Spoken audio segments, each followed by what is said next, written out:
અમદાવાદના ગોમતીપુર વિસ્તારમાં ઝઘડાની પ્રવૃત્તિના બે બનાવ સામે આવ્યા છે। 2 ફેબ્રુઆરીએ થયેલી પ્રથમ ઘટનામાં આરોપી ફૈઝાન દ્વારા છોટાલાલની ચાલીમાં જઈને સિરાજ અહેમદને ગાળો આપી જાનથી મારી નાખવાની ધમકી આપવામાં આવી। આ મામલે ગોમતીપુર પોલીસ સ્ટેશનમાં ફરિયાદ નોંધાતા પોલીસે ગુનો નોંધી કાર્યવાહી શરૂ કરી છે। આ ઘટનાની અદાવત રાખીને 4 તારીખે ફરી બીજો બનાવ બન્યો। ફરિયાદી સિરાજ અહેમદના સાગીરતો અને ફૈઝાન વચ્ચે ફરી બબાલને હાથાપાઈ થઈ।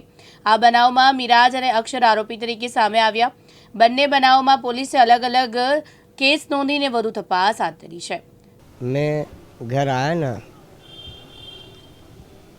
चाली में मगजमारी चालू थी और ये सवा वंशहरी के घर से बहुत झगड़ा होता है।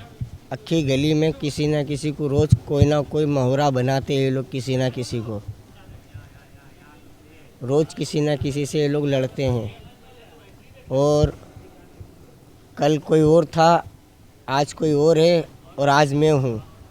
आज मेरे को मोहरा बनाया ये लोगों ने, मेरे को मारा ये लोगों ने। एक का नाम है नाजो, एक का नाम है अफसर, एक का नाम है मिराज, एक का नाम है शोराब, ये फैजल। ये लोगों का पूरा मोहरा है। ये लोग मिल के पूरी गली वालों को हैरान कर रहे हैं। बहुत त्रास हो गया ये लोगों का और ये लोग पूरी गली में दहशत बनाना चाहते हैं। और ये लोग आज से नहीं, काफ़ी दिनों से ये लोग पूरी गली से लड़ रहे हैं। हम तो आज मोहरा बने हैं, पर इसके पहले भी कितने लोग इनके झांसे में आए, मार खा के चले गए। कोई इनके डर से कोई कुछ बोलता नहीं है। और आज मैं इनको बोलने गया तो मेरे को भी ये लोगों ने मारा। मेरे को भी देखो लग गई, मेरे को भी लगा है और मेरे एक भाई को भी लगा है। वो दूसरे दवाखाने में गया है। अल्लाह जाने उसके हालत क्या है क्या नहीं, वो तो मेरे को नहीं खबर, पर मैं अभी बच गया हूँ। अब अल्लाह जो चाहेगा वो होगा आगे। मैं मेडिकल का पेपर का काम करता हूँ। मैं ગોમતીપુરમાં 2 તારીખ અને 4 તારીખ 3 દિવસમાં બે જે બનાવ બન્યા છે, એક જ વ્યક્તિના પરિવાર સામે આક્ષેપો કરાયા છે। આપણી પાસે શું માહિતી?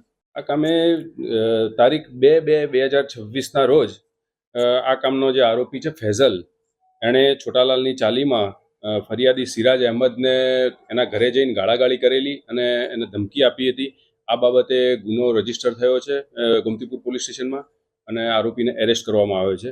ત્યારબાદ આજ એના જે ભાઈ છે, એનો ભાઈ છે, એણે 4 તારીખે પણ આ કામના ફરિયાદી સાથે બબાલ કરેલી હતી અને એ બાબતે અને એને થોડી હાથે ઈજા પહોંચાડી હતી, જે બાબતે એ આજે ફરિયાદ કરવા માટે ગોમતીપુર પોલીસ સ્ટેશને ગયા છે।